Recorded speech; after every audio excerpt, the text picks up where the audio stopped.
course which really made me question, can stress and compassion exist together?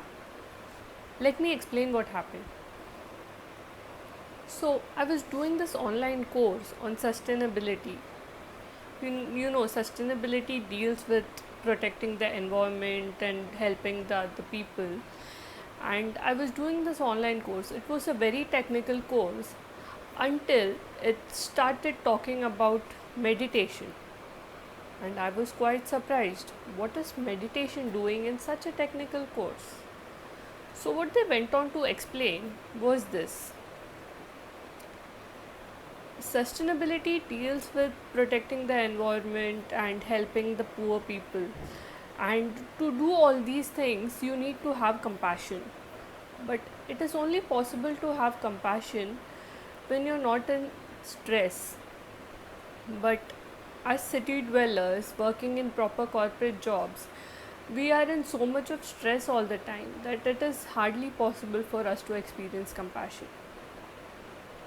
So, what they went on to suggest is that at the start of every meeting in a corporate environment, to do a small meditative practice which will not only relax the employees but also make them think in a more compassionate way, so that they can think about the environmental and the social impacts of their decisions, the decisions they make at their personal level and also at the level of for the company.